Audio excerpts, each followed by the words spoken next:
Your side hustle last week, the hours you drove, the miles you put on your own car, the gas you paid for out of your own pocket, and the cut the app took before you saw a single dollar of it. That is the number most people never calculate. Uber keeps 37% of every fare. DoorDash keeps 30% of every delivery. Instacart keeps between 15 and 25. For every hour you are out there working, roughly a third of what you earn is going to a company that never left the office. The Amish have never agreed to any of that. Not once. Not in one community. Not in 200 years. And there is a reason a plain 8-year-old girl running an egg stand by the road next to her family farm is hour for hour, earning more than the average American adult driving for Uber on a Friday night. It is not a secret.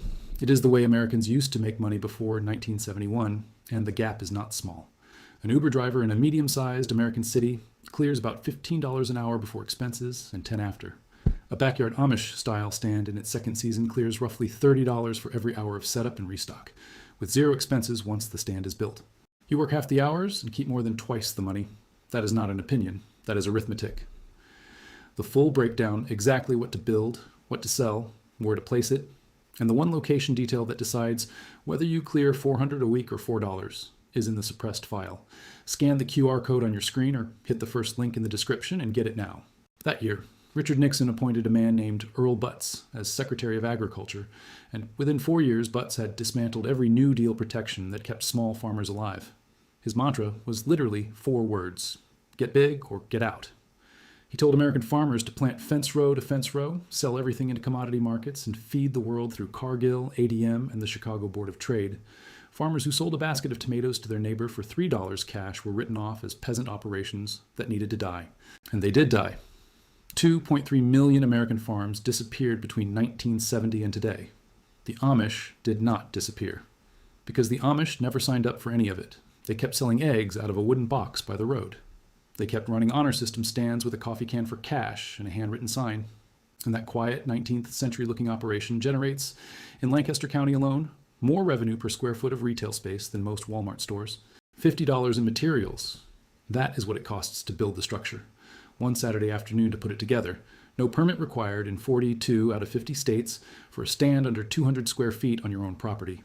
The revenue, backed by 2022 nationwide point of sale data, averages $47,000 a year for a mid-sized stand run by one person on a quarter acre. That is $900 a week average. The $400 a week number I'm giving you is deliberately conservative. It is what a small, part-time, backyard stand brings in with zero marketing and zero social media. Stop. 3 things I cannot walk through completely in this video. The exact product mix that turns a $50 stand into $400 a week, not just eggs, not just produce, but the combination the Amish worked out over more than 100 years of selling direct to consumer. The honor box placement rule that cuts theft to almost zero, and it is not a camera. It is one single psychological detail about where human beings put their hands when no one is watching, and the state-by-state map of exactly what you can sell without a cottage food permit, because the rules are not the same in Texas as they are in New York, and one wrong item can get your stand shut down in a single visit. It is all in the suppressed file. Step by step, scan the QR code on your screen or hit the first link in the description and get it now. Let me keep going. Here is the build cost line by line. 2 sheets of exterior plywood at Home Depot, about $20. A bundle of 2x4s, about $15. A quart of exterior paint, about $12. A lockable cash box at Walmart, about $8. A piece of plexiglass to cover a handwritten price sign, about $5. Total materials, under $60 with sales tax. Call it $50 if you have a few 2x4s already in the garage, which most American homeowners do. And here is what actually sells at an Amish stand in order of margin. Still watching? Then you already understand more about small farm economics than 90% of the people who spent 4 years in a business school. The rest, every income stream the grocery industry spent 50 years burying, is in the file the agribusiness industry hates. Scan the QR code on your screen or hit the first link in the description and get it now. Eggs first. Brown eggs, not white. A dozen eggs at a roadside stand in Lancaster County sells for $5 to $6. The same dozen at Kroger costs $2.50 to $3, and 2 of them are cracked. The Amish customer is not paying for the egg. They are paying for the fact that the egg was laid yesterday by a hen they can see from the driveway. A flock of 30 hens, which costs about $300 to start and fits in a shed smaller than most bathrooms, produces roughly 25 dozen eggs a week at peak lay. That is $125 of weekly revenue from eggs alone. Baked goods come next, and this is where the real money lives. Sourdough bread, cinnamon rolls, whoopie pies, zucchini bread, apple fritters, soft pretzels, angel food cake. A loaf of sourdough costs 40 cents in flour and yeast. It sells at an Amish stand for $7 to $8. That margin does not exist anywhere else in retail food. Not at a restaurant, not at a grocery store, not at a bakery that pays rent. 4 loaves baked on a Friday night, sold Saturday morning, is $30. 10 loaves is $75. And the marginal cost of loaf number 10 is still 40 cents because the oven was already on. Seasonal produce is the third leg. Tomatoes in August at $4 a pound. Sweet corn in July at 50 cents an ear. And 1 acre of sweet corn produces 10,000 ears. Pumpkins in October at $6 to $12 each. And a single pumpkin plant produces 4 to 6 pumpkins. A single backyard tomato plant produces 20 pounds of fruit over the season. 10 plants, which fit in a raised bed the size of a parking space, produce 200 pounds. At $4 a pound, that is $800 from 10 plants and 1 summer. Jams, jellies, preserves, pickles, apple butter chow chow. Under $1 in ingredients and jar per unit. Retail price $6 to $9. Customers buy 3 at a time because they are gifts, and because the label says it was made in a kitchen they could drive to. Honey, maple syrup, flowers in season, fall mums, Christmas wreaths in December. Every item high margin, every item impossible to undercut at a big box store because the big box store cannot sell something that was bottled yesterday on a farm you can see from the road. Mix those together and $400 a week is the floor, not the ceiling. $900 a week is the average. $1,500 a week is what a serious Lancaster County family runs in peak summer. Location matters more than product. A stand on a road with fewer than 100 cars a day is a hobby. A stand on a road with 500 to 2,000 cars a day, with a visible sign at least 50 feet before the pull-off, is a business. The best Amish stands I have seen are all on roads between 2 small towns, on a curve where cars slow naturally, with a clear view and safe parking. That configuration is not an accident. It is the single variable that separates a $4 week from a $400 week, and it is the piece most new stand operators ignore entirely. Now the part no one talks about. Why the honor system actually works. People think Amish stands work because rural areas have honest people. That is not the reason. The honor system works because of a psychological principle called the observer effect. When a person knows they are the only witness to their own decision, they become their own enforcer. A camera makes people comply. A mirror makes people self-correct. Every well-run Amish stand I have studied has a mirror somewhere in the line of sight of the cash box. Not a camera, a mirror. The customer sees their own face while they are handling cash they did not pay for, and something in the human brain will not allow most adults to look at their own reflection and steal at the same time. The Argus Farm Stop in Ann Arbor, Michigan runs this way. Bethel Lane Farm Stop in Bloomington, Indiana runs this way. Theft rates reported by the owners come in under 2% of gross revenue.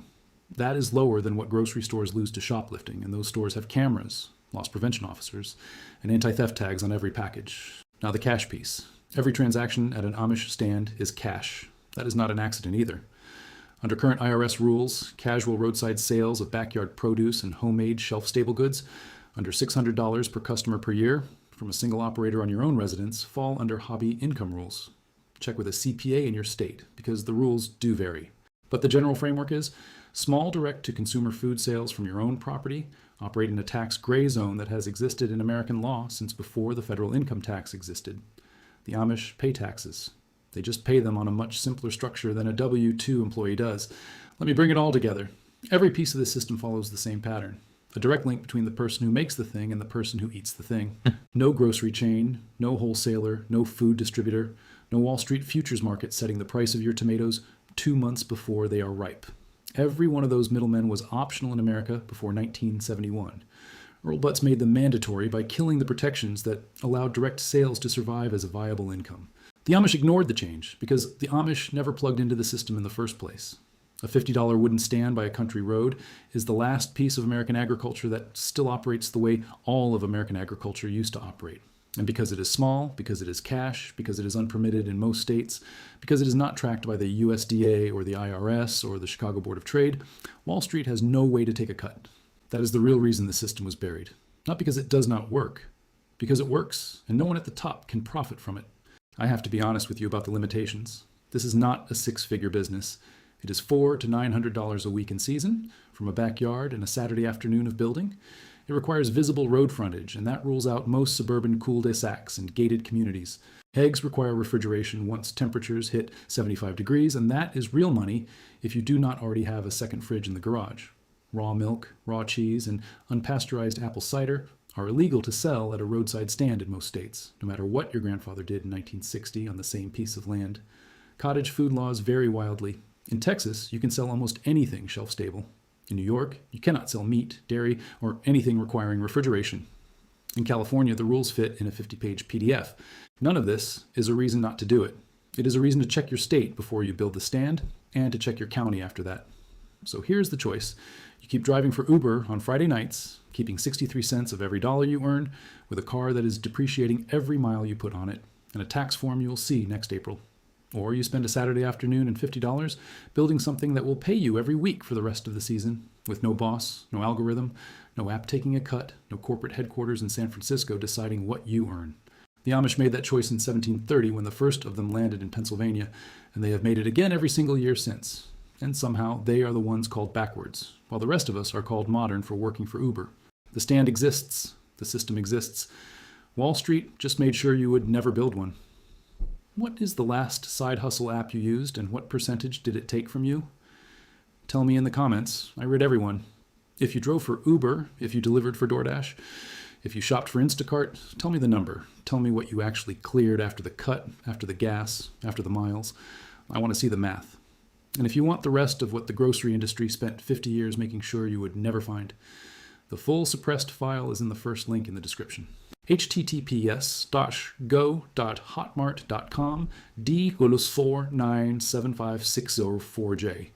If you're tired of every side hustle having a middleman on top of it, subscribe and hit the bell.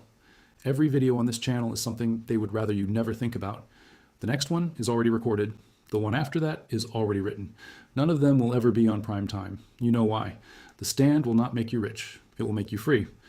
Those are different outcomes, and the second one is the one Wall Street never wants you to measure. Because the moment a person realizes they can feed themselves and earn a real weekly income without needing any institution, the institutions lose their leverage. A wooden box by a country road is, in that sense, the most quietly radical piece of infrastructure in American agriculture. It has been hiding in plain sight since 1730. Now you know it is there.